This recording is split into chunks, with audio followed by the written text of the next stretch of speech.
Chapter 5, Plans Are Hatched. When Mr. Morales went into the kitchen to get a glass of water, I carefully opened the lock that doesn't lock and slipped out of my cage.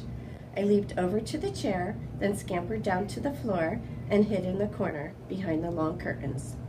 Mr. Morales returned and sat down again. The children were still thumping and bumping and were now screaming and screeching as well.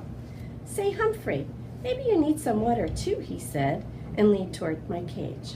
Mr. Morales gasped when he saw that it was empty. "Humphrey, where did you go?" "Oh, I should have known you'd escape. I'd run away from those kids if I could too. But do me a favor, Humphrey. Please come out." In a panic, he darted around the room. "The kids in room 26 will hate me if I lose you," he said. I felt sorry for Mr. Morales, so I scratched around a little. "There you are," he said, bending down to look at me. "Now, let's get you back in your cage." Not quite yet, I thought. He reached down to pick me up and scampered forward, just a few inches past his hand. "Don't do this to me, Humphrey," he said. "Cooperate." But I wasn't doing anything to him. I was doing something for me. "Work with me," he said, but this time to himself. "Maybe. Hey, that's it." He looked down at me. "With your help, Humphrey." Mr. Morales really swung into action then. He raced upstairs. The thumping and bumping stopped. When he raced back downstairs, Willie and Brenda were with him. "Close all the doors, Willie," he said. "But, Dad," Willie whined. "Close them," his father repeated firmly. "Now!" Willie closed all the doors. "You too scared poor Humphrey with your screaming and poking and thumping. We may never see him again," he told them. Brenda burst into tears. "Humphrey's dead," she sobbed. "No, Humphrey's too smart for that," Mr. Morales told her. "But he will run away if you two aren't nice to him." Right. You have to be pretty smart to be a principal. Now, do you want to help me get Humphrey back?" "Yes," the children shouted. Mr. Morales explained the plan. He said the only way they'd get me back in my cage was if they worked together, and they could only work together if they listened to him, really listened.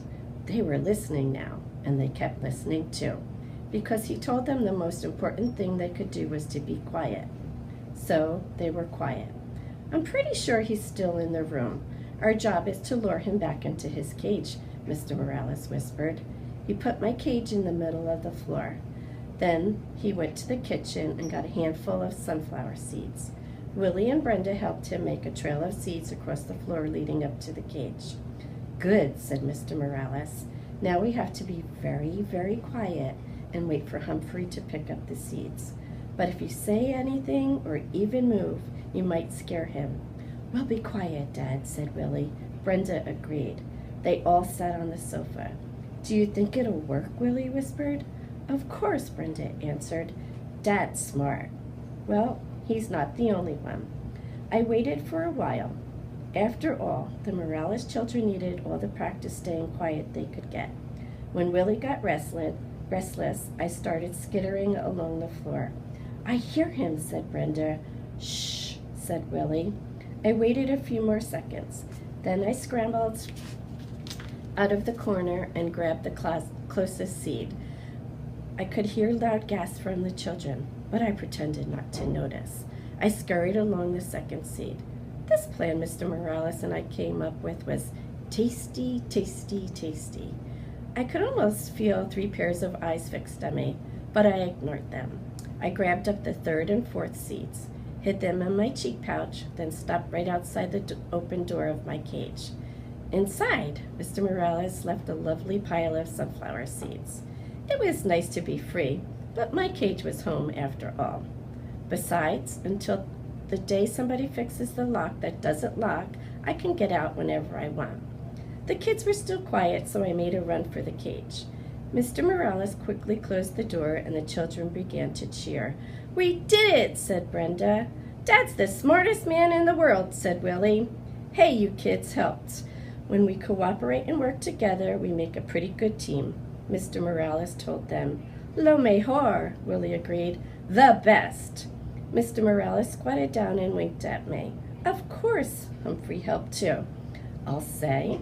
The rest of the weekend with the Morales family was fine. Sometimes the kids started interrupting their dad or mom, but Mr. Morales just reminded them that they could be polite if they tried. Willie and Brenda tried. Mrs. Morales sold a house. It turns out that selling other people's houses is her job, so they celebrated with pizza and ice cream.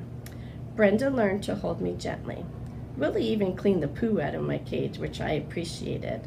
Life is good, I thought, as Mr. Morales drove me back to school Monday morning. Then I remembered Mrs. Brisbane, and how she said I was a troublemaker and she was going to get rid of me. "Humphrey, you're a true friend," said Mr. Morales as he carried my cage back into room 26. "I'll never forget what you did for me." As soon as class started on Monday, Heidi's mom came into the classroom and explained to everyone about taking me home on weekends. "How many of you would be interested?" Mrs. Hopper asked. Every single hand in the classroom was raised, every hand except one, Mrs. Brisbane's. Still, it was a pretty good week. I got a 90% on the vocabulary test. I'll bet Saya got 100%, but she still didn't raise her hand, even though she'd promised. And Aldo talked more and more every night. On Tuesday night, he leaned in close and asked, "Humphrey, don't you ever wish you had a girlfriend?"